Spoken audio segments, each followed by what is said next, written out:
She thought she was just being kind. She thought she was saving a stray cat, but she was actually petting a tiger cub. Jenna, a struggling waitress at a roadside diner in Portland, spent 20 days feeding a silent, terrified little girl who never paid a dime. She thought she was helping a runaway. But when 3 armored SUVs screeched to a halt outside and a man in a $3,000 suit walked in, flanked by armed security, Jenna didn't just freeze. She realized she had made a terrible mistake. The secret that little girl was hiding was worth millions, and Jenna was standing right in the crossfire. This is the true-to-life story of the day the music died at the Silver Skillet. The neon sign of the Silver Skillet buzzed with an irritating electrical hum that Jenna Molson felt in her teeth. It was 3:45 p.m. on a Tuesday in November, and Portland was doing what it did best, drowning the world in a relentless grey drizzle. Jenna wiped down the counter for the 10th time that hour. She was 32, with tired eyes that had seen too many unpaid bills and hands roughened by bleach and hot water. She checked the clock. 15 minutes. The bell above the door jingled. Jenna didn't need to look up to know who it was. The timing was precise. It was the ghost girl. That's what the kitchen staff, specifically a cynical line cook named Artie, called her. She looked to be about 9 years old. She wore a violently purple raincoat that was 2 sizes too big, the sleeves rolled up in thick, rubbery cuffs. Her sneakers were soaked through, squelching on the linoleum floor. "Hey, sweetie," Jenna called out, pitching her voice low and soft. She instinctively wiped her hands on her apron. "Same spot?" The girl didn't speak. She never spoke. She just nodded, her wet brown hair plastered to her forehead, and shuffled to the booth in the far back corner, table 4. It was the table furthest from the windows, the one hidden by the shadow of the pie display case. It was a hiding spot. For the last 3 weeks, this had been their ritual. The girl came in alone. She sat down. Jenna would bring her a hot chocolate with extra whipped cream and a side of hash browns. The girl would eat voraciously, like she hadn't seen food in days, but with a strange, disciplined precision. Then she would pull out a battered sketchbook and draw until 5 p.m. exactly. Then she would vanish. Jenna poured the hot chocolate, making sure the whipped cream tower was structurally unsound, just the way kids liked it. "Here you go," Jenna whispered, sliding the mug onto the Formica table. On the house, Artie accidentally made too much cocoa again. It was a lie. Artie didn't make mistakes. Jenna paid for the food out of her tips. She couldn't help it. There was something in the girl's eyes, a hazel color, flecked with gold, that reminded Jenna of her own sister, Carly, before the drugs took over, before the foster system swallowed them both whole. This girl looked hunted. The girl looked up. For a second, her guard dropped. She offered a tiny, tremulous smile. She pushed the sketchbook slightly toward Jenna. "For me?" Jenna asked. The girl nodded. Jenna looked at the drawing. It wasn't the usual stick figures kids drew. It was a sketch of the diner, rendered in charcoal pencil. The perspective was perfect, but the shading was heavy, oppressive. In the drawing, the windows of the diner were blacked out, and outside, standing in the rain, were tall, dark figures with no faces. A shiver, cold and sharp, ran down Jenna's spine. "You're very talented," Jenna said, trying to keep her voice steady. "But who are they?" She pointed to the dark figures. The girl's face went pale. She snatched the book back, slamming it shut. She looked toward the door, her breathing shallow and fast. "It's okay," Jenna soothed, backing away. "I'm sorry. I didn't mean to pry. Eat your hash browns." Jenna retreated to the counter, her heart hammering. She pulled her phone out and texted her landlord, asking for another extension on the rent. She was 3 months behind. She needed this job. She needed to keep her head down. But the image of those faceless men in the sketchbook wouldn't leave her mind. "Kid's a freak," Artie grunted, slapping a raw burger patty onto the grill. "You shouldn't feed the strays, Jen. They bring fleas." "She's not a stray, Artie." She's a child, Jenna snapped, and she's terrified of something. Yeah? Well, in this neighborhood, who isn't? The door opened again. A rush of cold wind blew in, carrying the scent of wet asphalt and exhaust. 2 men walked in. They weren't customers. Jenna knew the difference. Customers looked at the menu. These men looked at the exits. They wore heavy canvas jackets and work boots, but they moved with a synchronized efficiency that screamed military or law enforcement. They scanned the room. Jenna felt a protective surge. She sidestepped, blocking the line of sight to the back corner where the little girl sat. One of the men approached the counter. He had a scar running through his eyebrow and dead, flat eyes. "Coffee to go," he said. His voice was like gravel in a blender. "Sure," Jenna said, grabbing a paper cup. Her hand trembled slightly. "Cream or sugar?" "Black." The man didn't look at the coffee. He was looking past her, towards the kitchen, towards the restrooms, toward table 4. Jenna fumbled the lid. "That'll be $2.50. The man threw a $5 bill on the counter. He didn't wait for change. He turned to his partner, whispered something, and they both walked out. Jenna rushed to the window. They didn't leave. They got into a silver sedan parked across the street. They were waiting. Jenna turned back to table 4. The girl was gone. The back door of the kitchen was swinging shut. The girl had bolted. On the table, the hot chocolate was untouched. Beside it lay a single page torn from the sketchbook.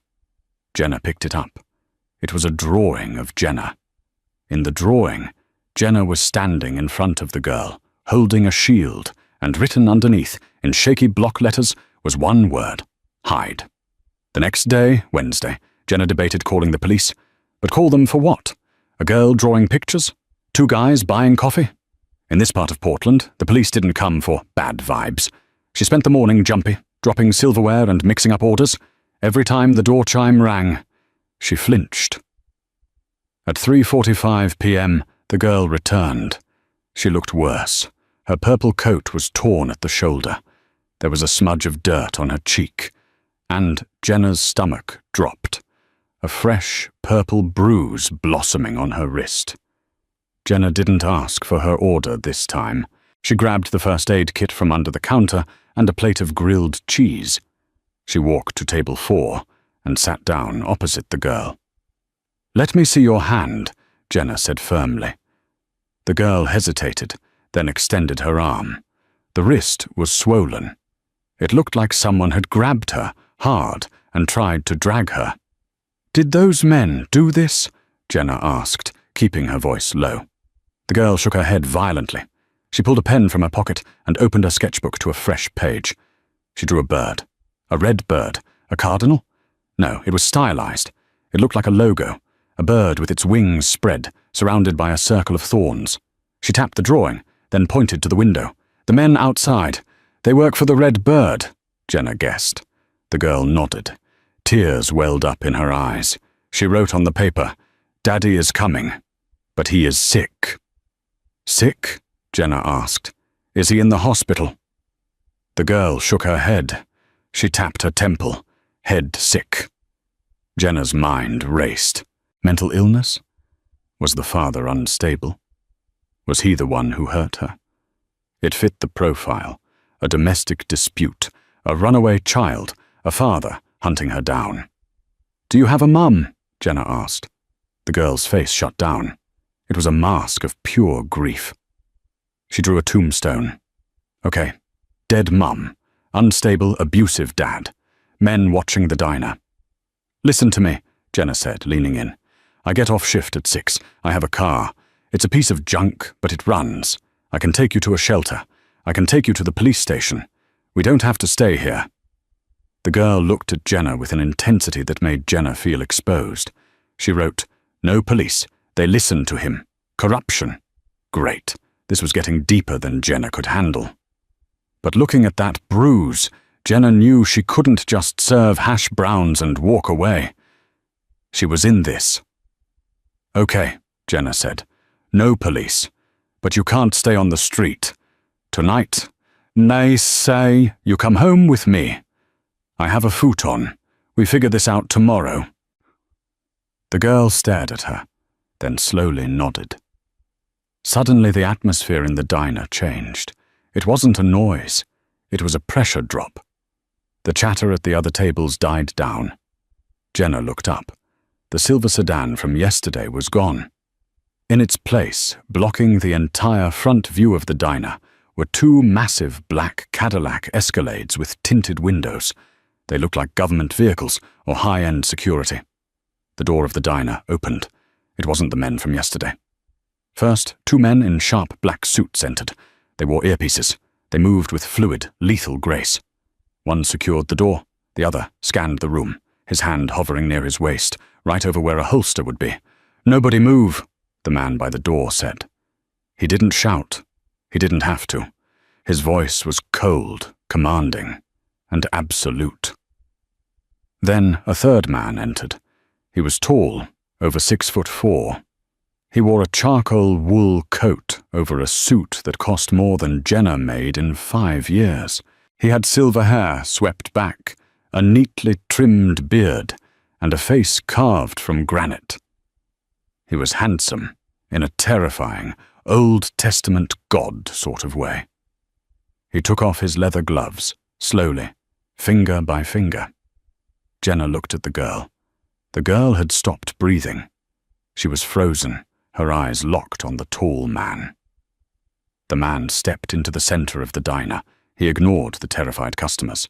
He ignored Artie peeking out from the kitchen with a cleaver in his hand.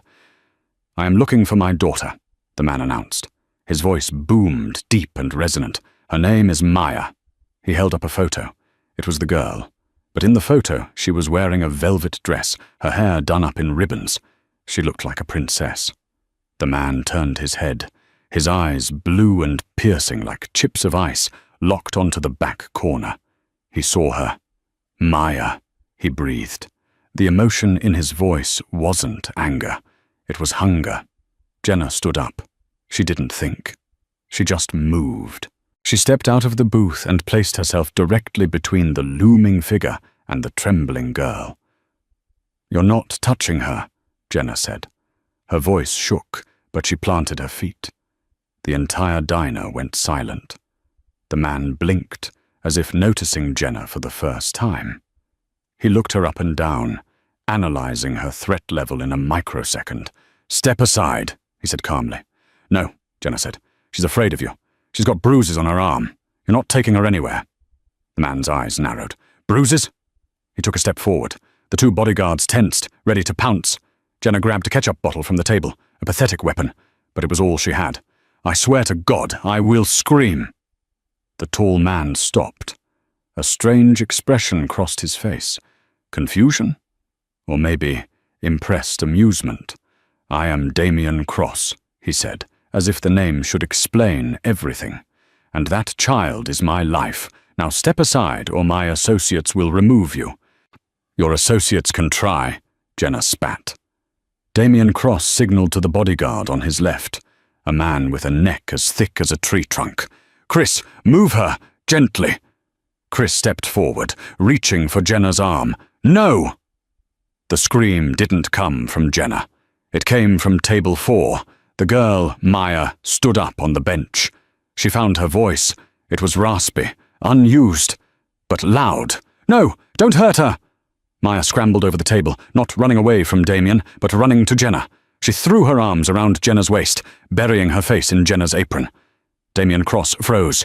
He looked at his daughter clinging to this waitress in a grease-stained uniform. The look of heartbreak on his face was so raw, so violent, that Jenna almost felt sorry for him. Almost. "Maya," Damien whispered. "Baby, it's Papa. Go away," Maya screamed, her voice cracking. "You're the bad man. You work for the Red Bird." The color drained from Damien Cross's face. He staggered back a step, as if he'd been punched. He looked at his bodyguards, then back at Jenna. "The Red Bird?" Damien asked, his voice trembling with a sudden, horrifying realization.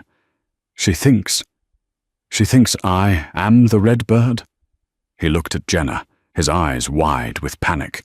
"Miss, whatever your name is, we have a problem. A catastrophic problem. We are not safe here. Before Jenna could process this, the front window of the diner exploded. Glass showered the booths. Customers screamed, diving under tables. Jenna tackled Maya, throwing her body over the girl as shards of safety glass rained down on them. "Down! Everyone down!" Chris, the bodyguard, roared. He flipped a heavy oak table on its side, creating a barricade. Gunfire erupted from the street. It wasn't the pop-pop of handguns. It was the rapid, tearing sound of automatic rifles. The bullets chewed through the diner's walls, ripping through the vinyl seats and shattering the pie display case. Lemon meringue exploded into yellow mist. "Kovac, secure the rear!" Damien Cross shouted. He was no longer the heartbroken father. He was a general in the field. He pulled a silver handgun from inside his coat, a Desert Eagle that looked massive in his hand, and fired 3 controlled shots out the shattered window. Jenna was pinned to the floor, the smell of cordite and old grease filling her nose. Maya was shaking violently beneath her. "What is happening?" Jenna screamed. Damien crawled towards them, keeping low. The $3,000 suit dragged through syrup and glass. "We were followed," Damien grit out. "I thought I lost them in Seattle. I was wrong." "Who?" Jenna yelled. "The police?" "Mercenaries," Damien snapped. "Hired by the people who actually kidnapped my daughter 3 months ago. The people who brainwashed her into thinking I'm the enemy." He looked at Maya, pain flashing in his eyes, then looked at Jenna.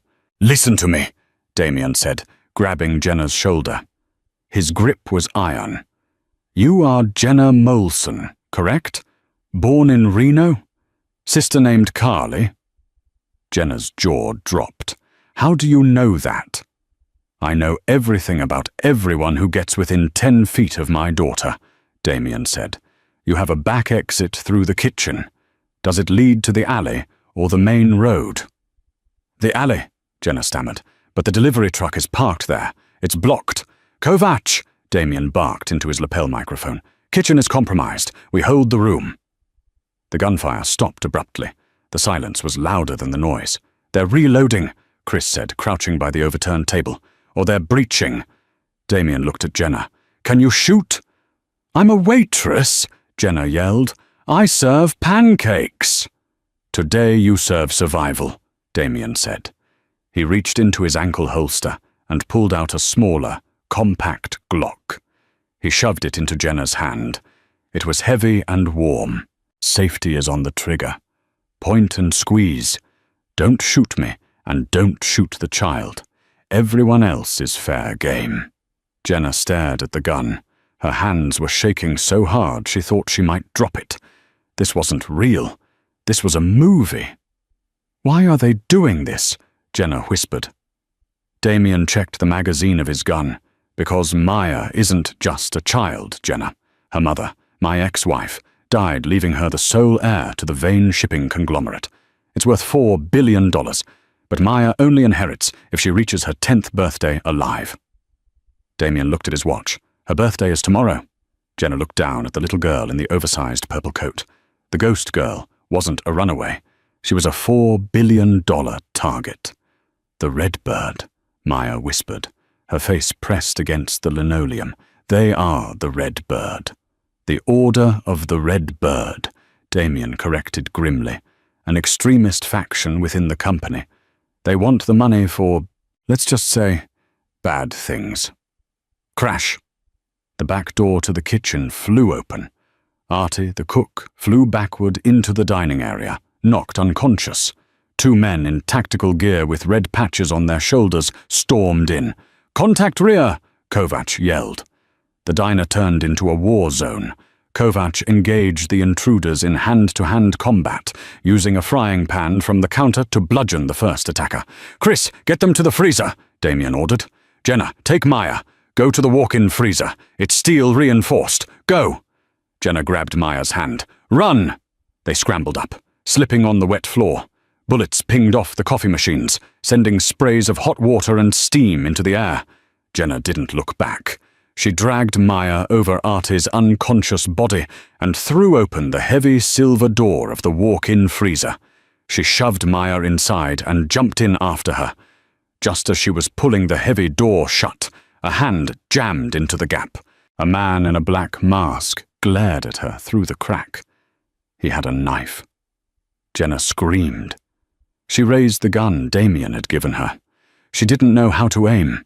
She just shoved the barrel towards the face and pulled the trigger. Bang! The recoil nearly broke her wrist. The man screamed and fell back. Jenna slammed the door and threw the latch. The sound of the lock engaging was the sweetest sound she had ever heard. Inside, it was absolute silence. Just the hum of the cooling fans and the sight of shelves stacked with frozen fries and tubs of ice cream. Jenna slid down the door, gasping for air. She looked at the gun in her hand. She had just shot someone. Maya sat on a box of frozen hamburger patties. She wasn't crying anymore. She looked at Jenna with wide, worshipping eyes. "You saved me," Maya whispered. "We're not safe yet," Jenna said, checking the door handle. Suddenly the lights in the freezer flickered and died. Pitch black. Then a voice came over the intercom system of the diner, muffled through the thick door but still audible. "Damien Cross," a distorted voice sneered. "We know you're in there. We have the building surrounded. Give us the girl and you can walk away. Keep her, and we burn this diner to the ground." Jenna fumbled for her phone in the dark. No signal. The freezer walls blocked it. "What do we do?" Maya asked, her voice trembling in the dark. Jenna reached out and found Maya's hand. Squeezed it. "We wait for your dad," Jenna said. "He looked like he had a plan." "He's not my dad," Maya said. Jenna froze. "What?" "He's not my dad," Maya repeated, her voice eerily calm in the darkness. "My dad died 2 years ago. That man is the one who killed him." The temperature in the walk-in freezer hovered at 0 degrees, but Jenna felt a chill that had nothing to do with the thermostat. She stared at Maya, whose face was illuminated only by the faint, dying glow of the emergency strip light on the floor. "He killed him?" Jenna repeated, her voice barely a whisper. "Maya, look at me. That man out there. He risked his life to come in here. He called you his daughter." Maya hugged her knees to her chest, rocking back and forth on the box of hamburger patties. "That's what the doctors said he would do. They said he is a master liar. They said he killed my real papa, broke into our house, and stole me. They said if I ever see him, I have to scream." Jenna's mind reeled. "The doctors? Who are the doctors, Maya?" "The people at the school," Maya said simply, "where I lived before I ran away. They showed me movies of him doing bad things." Jenna looked at the heavy steel door. Outside, the muffled sounds of shouting had been replaced by a terrifying, crackling roar. The smell of smoke was beginning to seep through the rubber seals. The diner was burning. Jenna realized with a sickening jolt that she was trapped between 2 nightmares: a burning building besieged by mercenaries and a potential savior who might be a murderer. But looking at Maya's eyes, dilated, frantic, reciting lines like a script, Jenna felt a gut instinct kick in. The girl sounded rehearsed. "Brainwashing," Damien had said. "Maya," Jenna said, gripping the girl's shoulders, "I need you to trust me. Not him. Me, okay? I gave you hot chocolate. I kept your secret. Am I a bad guy?" Maya shook her head. "No, you're Jenna. Okay, we are going to die in this freezer if we don't move. The bad men with the guns, the ones who chased you. They set the building on fire. If that man out there is the bad man, I will shoot him, I promise. But right now we need him to get out." Bang!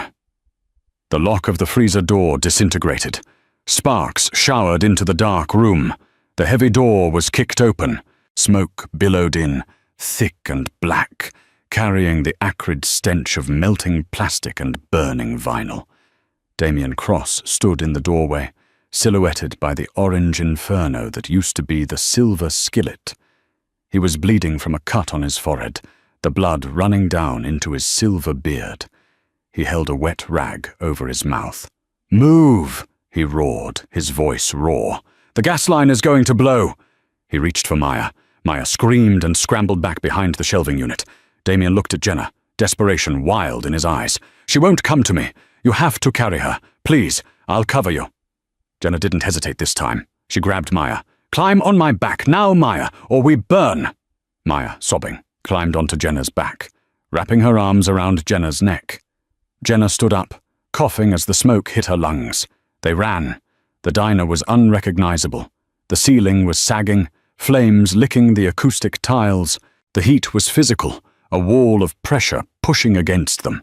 Chris, the massive bodyguard, was by the back exit, firing an assault rifle through the open door into the alleyway. "Clear left," Chris shouted. "Kovac is down. They got Kovac." Jenna looked toward the front. The other bodyguard, the one who had cleared the room, was lying motionless near the counter, debris from the ceiling covering his legs. "Go! Go!" Damien shoved Jenna towards the back door. They burst out into the alley. The rain had stopped, but the air was filled with sirens. The delivery truck that usually blocked the alley had been rammed aside by one of the black Escalades, but the Escalade was riddled with bullet holes and smoking. "The car is dead," Chris yelled, checking the tires. "They shot out the block."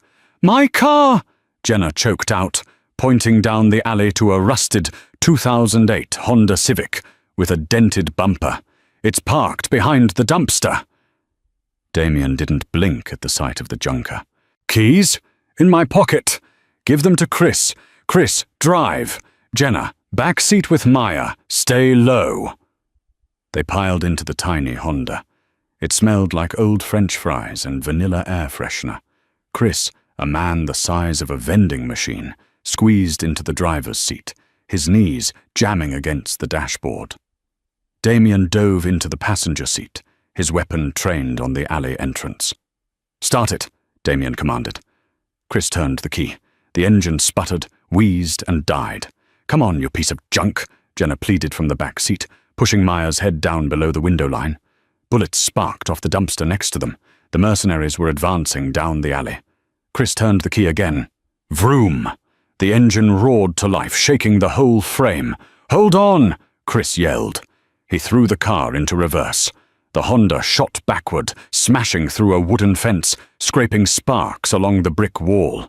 He spun the wheel, tires screaming, and gunned it towards the main road. As they peeled out of the alley, Jenna looked back.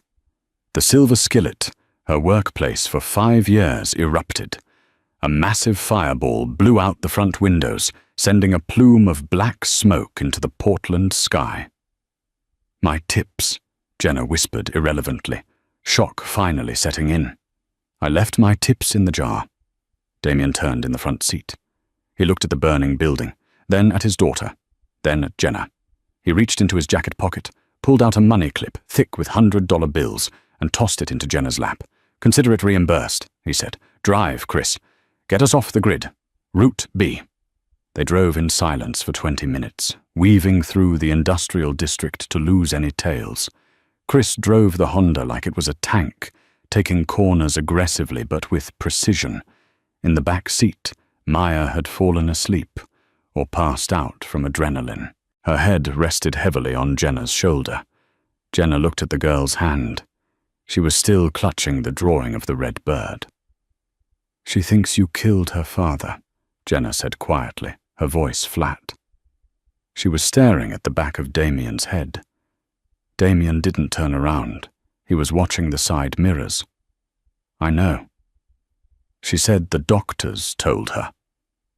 Damien sighed, a sound that seemed to rattle in his chest. "The Red Bird isn't just a paramilitary group, Jenna. It's a cult, a corporate cult embedded in my company. When my wife died, I was unavailable. I was in grief. I checked into a facility. I left Maya in the care of my chief operations officer, a man named Silas Vane, my wife's brother." "Her uncle?" "Her uncle," Damien confirmed. "He wants the company. But he can't have it while Maya is alive. But he can't kill her immediately, or the trust fund goes to charity. He needs to control her until she turns 18, then force her to sign it over. So he staged a kidnapping 3 months ago. He took her, and he put her in one of his re-education schools." Damien turned to face Jenna. The blood on his forehead had dried. He looked exhausted, human. They used hypnosis, drugs, sleep deprivation. They rewrote her memories. They turned me into the villain, so that if I ever found her, she would run from me. They weaponized my own daughter against me." Jenna looked down at Maya. It sounded like science fiction. But after the shootout at the diner, Jenna was ready to believe anything. "So where are we going?" Jenna asked. "The police station?" "No," Chris grunted from the driver's seat. "Police are compromised. Silas has the police commissioner on his payroll. If we go to the cops, Maya is back in Silas's custody within the hour, and you and I end up dead in a holding cell." "We go to the safe house," Damien said. "I have a property outside the city. A bunker. Totally off the grid. We wait there until tomorrow." "What happens tomorrow?" "Midnight tonight marks her birthday," Damien said. "At 9 a.m. tomorrow, the probate court opens. If I can physically present Maya to the judge and prove she is safe, the emergency custody order Silas filed is voided. I regain control of her, and I regain control of the company security. Then I can hunt these bastards down legally. So we just have to survive the night," Jenna summarized. "Essentially," Damien said. Suddenly, Jenna's phone buzzed in her pocket. It was the only thing she had saved besides the clothes on her back. She pulled it out. It was a news alert. "Breaking news. Hostage situation at local diner turns deadly." Jenna tapped the link. A video played. It was footage from a bystander across the street from the burning diner. The shaky camera zoomed in on the alleyway as the Honda sped away. The reporter's voice was breathless. "Police have identified the suspect as Jenna Molson, a waitress at the establishment. Witnesses say Molson was seen arguing with the child's father before fleeing the scene with the child and 2 armed accomplices. An Amber Alert has been issued for Maya Cross, age 9, believed to be in extreme danger." Jenna dropped the phone. Her hand started to shake. "They blamed me," she whispered. "They said I kidnapped her." Damien took the phone from her lap. He watched the video, his jaw tightening.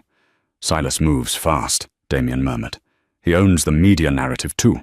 He's painting you as the villain to justify a shoot-on-sight order."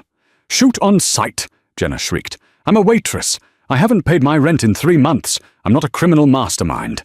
"You are now," Chris said grimly, eyeing a police cruiser that sped past them in the opposite direction, sirens wailing. "Welcome to the life, Jenna." Damien reached back and placed a hand on Jenna's trembling arm. "Listen to me. I will fix this. Once we win, I will clear your name. I will buy you 1,000 diners. But right now, you are the only person in the world Maya trusts. She won't eat for me. She won't speak to me. You are her anchor. I need you to hold it together." Jenna looked at Maya, sleeping innocently while the entire state hunted them. She took a deep breath. She thought about Carly, her sister, who she couldn't save. "Okay," Jenna said, her voice hardening. "Okay, turn right up ahead. If we take the highway, the cameras will spot my license plate. We need to take the old logging roads through the forest." Damien raised an eyebrow. "You know the way?" "I used to go up there to think," Jenna said. "It cuts through the mountain. No cameras. No cops. Chris," Damien commanded, "do as she says." The Honda swerved off the pavement and onto a gravel track, disappearing into the dark, towering pines of the Pacific Northwest. The safe house was an understatement. It was a concrete fortress built into the side of a cliff overlooking the Columbia River Gorge. From the outside, it looked like an abandoned utility station, covered in graffiti and moss. Inside, it was a high-tech command center. It was 8 p.m., 4 hours until Maya's birthday, 13 hours until court. Chris parked the Honda in the underground garage. He immediately went to the weapon lockers lining the wall, pulling out fresh ammunition and first aid kits. Damien carried Maya, who was now awake but groggy, into the main living area. He set her down on a leather sofa. "I'm hungry," Maya whispered. Damien looked helpless. He turned to Jenna. "I'm on it," Jenna said. She found the kitchenette. It was stocked with MREs and canned goods. She found a can of tomato soup and some crackers. "Comfort food coming up." While the soup heated, Jenna watched the 2 men. Damien was at a bank of monitors, typing furiously. He was tracking the police scanners and the red bird chatter. He looked like a king in exile, powerful but cornered. Chris was stripping off his tactical vest. He was a mountain of a man, bald, with a tattoo of a barcode on the back of his neck. He was efficient, silent, and deadly. He had saved them at the diner. But something bothered Jenna. Back in the diner, when the first shot was fired, Chris had flipped the table before the glass broke. Jenna stirred the soup. Maybe he just has good reflexes, she thought. She carried the bowl to Maya. "Eat up, sweetie." Maya ate. Damien sat on the coffee table, watching her from a distance, looking like he wanted to hug her, but terrified she would scream again. "Damien," Jenna said softly, "can I talk to you?" They stepped into the hallway, out of the earshot. "How long have you known Chris?" Jenna asked. 10 years, Damien said, rubbing his eyes. "He was Special Forces. Best man I know." "Why?" "At the diner," Jenna said, keeping her voice low. "He reacted really fast.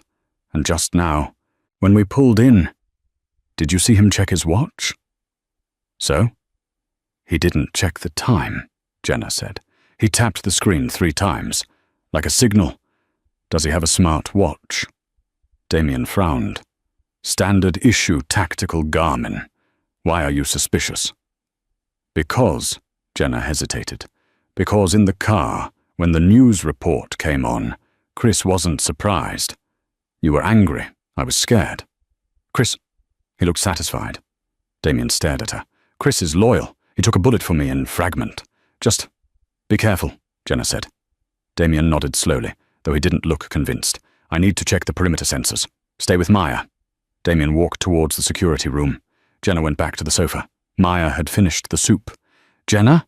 Maya asked. "Do you have any paper? I need to draw." Jenna looked around.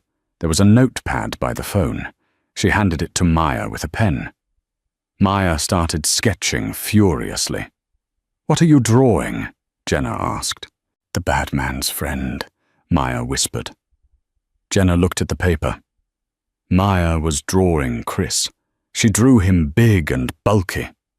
But on his neck, right where the barcode tattoo was, she drew something else. She drew a small red bird. Jenna's blood ran cold. "Maya, did you see a bird on Chris's neck?" "No," Maya said, "but at the school, the man who hurt me. He had the barcode, too. He said all the red birds have the mark, so they know each other." Jenna stood up. She had to tell Damien. Now, she ran down the hallway towards the security room. The door was ajar. She heard voices. "She's getting suspicious, boss," Chris's voice said. It wasn't his usual gruff grunt. It was smooth, mocking. "The waitress, she's sharp. Sharper than you said." A voice on the speakerphone replied, a voice Jenna recognized from the threat in the freezer. It was Silas Vane. "Eliminate her," Silas said, "and incapacitate Damien. Do not kill him yet. I want him to watch when I take the girl." "Understood," Chris said. "The perimeter is disabled. You have a green light for the extraction team. ETA? 10 minutes. Make sure the girl is ready." Jenna gasped. She tried to back away, but her sneaker squeaked on the polished concrete floor. Chris spun around. He was holding a silenced pistol. He saw Jenna. A slow, cruel smile spread across his face. "Well," Chris said, raising the gun. "Service is terrible in this place. Eavesdropping is rude, Jenna." Jenna didn't think. She threw the heavy bowl of unfinished soup she was still holding. It flew through the air, spinning and smashed into Chris's face. Hot tomato soup blinded him for a split second. A bullet whizzed past Jenna's ear, embedding itself in the drywall. "Damien!" Jenna screamed, turning and sprinting back toward the living room. "It's Chris! He's the red bird!" She burst into the living room. Damien was coming out of the bathroom, looking confused. "What? Chris!" Jenna yelled. "He shut down the alarms! Silas is coming! 10 minutes!" Damien's face shifted from confusion to mask-like rage. He reached for his shoulder holster, but it was empty. He took my piece, Damien realized. Chris walked into the room. He had wiped the soup from his eyes, leaving a red smear across his face that made him look demonic. He held the gun steady. "End of the road, Damien," Chris said. "Sit down, both of you." Damien stood in front of Maya. "Why, Chris? I paid you millions." "Silas offered me a seat at the table," Chris shrugged. "I'm tired of being a dog on a leash. I want to be an owner." He pointed the gun at Jenna. "She goes first. She's annoying." Chris tightened his finger on the trigger. Jenna squeezed her eyes shut. Click! The gun didn't fire. Chris frowned. He racked the slide. A bullet ejected, but the gun jammed. "You taught me to maintain my own weapons, Chris," Damien said, his voice low and dangerous. "But you never cleaned the firing pin on the backup piece I keep in the security room. You just stole it." Damien lunged. It was a clash of titans. Damien, fueled by fatherly rage, against Chris, a trained killer. They crashed into the coffee table, shattering it. Chris dropped the gun and pulled a knife. "Jenna, get Maya out!"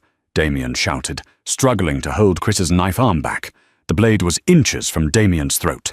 "I'm not leaving you!" Jenna yelled. "Go! Take the jeep in the garage! There's a tunnel! Go!" Chris headbutted Damien.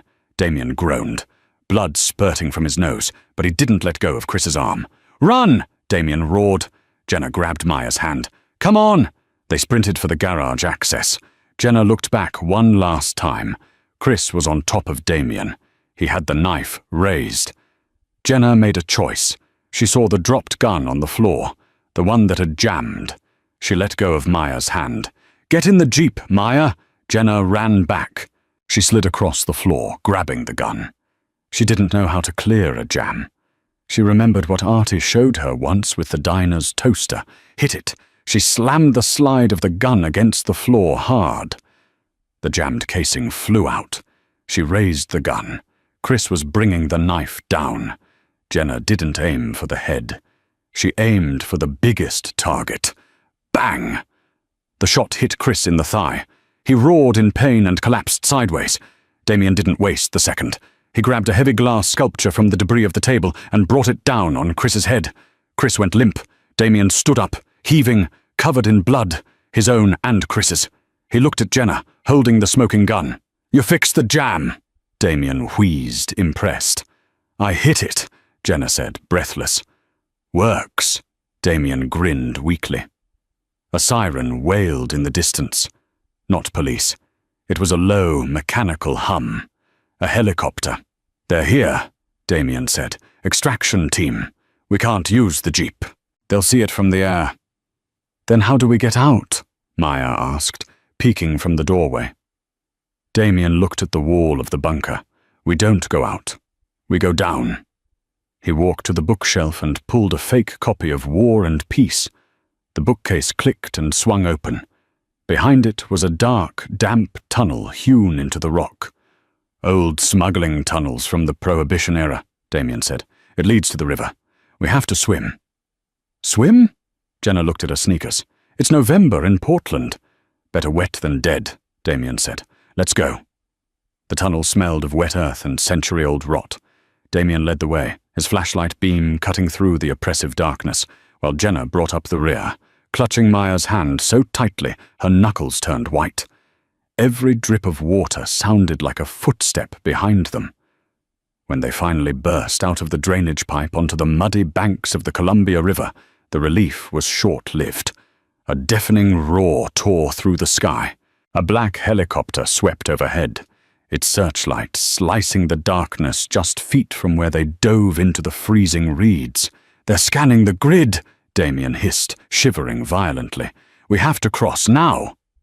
50 yards down, a battered aluminum skiff lay half submerged in the mud. Damien smashed the rusted padlock with a rock, and they tumbled inside. With no motor, their only hope was 2 splintered oars and the mercy of the violent current. For 3 hours, Jenna rowed until her hands blistered, battling the freezing spray and the black water, fueled only by the terror of what waited behind them. Dawn broke grey and hopeless as the keel scraped against the gravel of the Oregon shore. They crawled onto dry land, looking less like people and more like swamp creatures. It was 8:15 a.m. Court started in 45 minutes. Desperation stripped away Damien's billionaire veneer. He spotted a Ford pickup idling by a warehouse and didn't hesitate. He shoved the confused driver aside, promising repayment, and gunned the engine. Jenna threw Maya into the cab, and they peeled out, leaving a trail of river mud and exhaust as they raced towards the city centre. The courtroom, the 3B was a vacuum of sterile silence. Silas Vane stood at the plaintiff's table, the picture of corporate grief in his navy suit. He checked his gold watch ostentatiously.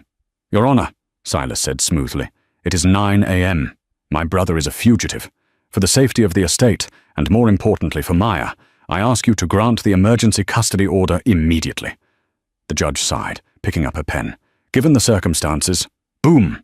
The double doors didn't just open, they slammed against the walls. A collective gasp sucked the air out of the room. Standing there were 3 figures dripping with filth. Damien, wild-eyed and bloody. Jenna, her uniform torn and stained. And Maya. "I object," Damien rasped, his voice weak but thunderous. "Seize them!" Silas roared, his composure cracking. "They are armed. They are dangerous." 2 police officers drew their tasers. "Stop!" Jenna screamed. She stepped in front of Maya, shielding the girl with her own body. She held up her empty, muddy hands. "We are not armed. We are the victims." The judge banged her gavel. "Order! Bring the child forward!" Jenna knelt before Maya, ignoring the stares of the gallery. "Remember the shield, Maya. You don't have to hide anymore. Be brave." Maya walked to the bench, small but steady. She looked at the judge, then pointed a trembling finger at the polished man at the table. "That is Uncle Silas," Maya declared clearly. "He is the Red Bird. He put me in the school. He tried to burn us." Silas laughed nervously, sweat beading on his forehead. "A child's fantasy? This is absurd." "We have the recordings," Damien announced, stepping forward and holding up a USB drive. "Chris's confession. The order to burn the diner. It's all here." The colour drained from Silas's face. He looked at the exits and saw the bailiffs closing in. In a final act of malice, he lunged for Maya. But he forgot about the waitress. Jenna didn't think. She tackled. She hit Silas with the force of a linebacker, taking him to the floor. He struck her face, screaming obscenities, but she held on until the bailiffs swarmed them, pinning him down. Jenna lay on the floor, panting, blood trickling from her lip. "Are you okay?" Maya asked, looking down at her. Jenna smiled. "I'm okay, sweetie. It's over. The silver spoon." 6 months later. The smell of burnt toast and old grease was a memory. The new sign read The Red Robin Cafe. Inside, the oak counters gleamed, and the kitchen hummed with efficiency. Jenna didn't just work there, she owned it. The bell above the door jingled. Maya ran in, backpack bouncing, looking like a normal, happy kid. She slapped a drawing on the counter. Bright colours, showing a happy family at the diner, no dark shadows in sight. Damien followed, no longer a soldier at war. Just a father. "Silas got 25 years, Damien said, sliding a coffee across the counter. He then handed Jenna a sealed envelope. "And the trust for your sister's rehab is fully endowed. She'll get the best care, forever." Jenna teared up, her hand resting on the envelope. "You didn't have to do that. The restaurant was enough." "You saved my world, Jenna," Damien said warmly. "This is the least I can do. You're family now." Jenna looked at table 4. It wasn't a hiding spot anymore. It was just a table, bathed in warm, cleansing light. "Table 4 is open," Jenna smiled, wiping her eyes. "Go sit down. It's on the house." 6 months later. The new sign was beautiful. It was hand-painted wood, elegant and inviting. The Red Robin Cafe. Jenna wiped the counter. It wasn't Formica anymore. It was polished oak. The kitchen was gleaming steel. The staff, including Artie, who had recovered from his concussion and was now the head chef, wore crisp, clean uniforms. Jenna didn't just work here. She owned it. The bell above the door jingled. Jenna looked up, smiling. But it wasn't a customer. It was a girl in a school uniform, carrying a bright pink backpack. She looked healthy, happy, and chatty. "Jenna!" Maya shouted, running behind the counter to give her a hug. "Hey, Troubles," Jenna laughed, squeezing her tight. "How was math class?" "Boring," Maya rolled her eyes. "But I drew you a picture." She slapped a piece of paper on the counter. It was a drawing of the new cafe. In the window, it showed Jenna cooking. And sitting at table 4, drinking coffee, was a tall man with silver hair. Damien Cross walked in a moment later. He didn't have bodyguards anymore. He didn't look like a man at war. He looked like a dad. "Cappuccino?" Jenna asked. "Please," Damien smiled. He leaned against the counter. "The lawyers finished the paperwork today. The Red Bird network is dismantled. Silas pled guilty to avoid life without parole. He got 25 years. "Good," Jenna said, starting the espresso machine. "And," Damien slid a sealed envelope across the counter, "the trust fund for your sister's rehab center. It's fully endowed. She'll get the best care in the country. For as long as she needs." Jenna stopped. Tears pricked her eyes. She looked at Damien. "You didn't have to do that. The restaurant was enough."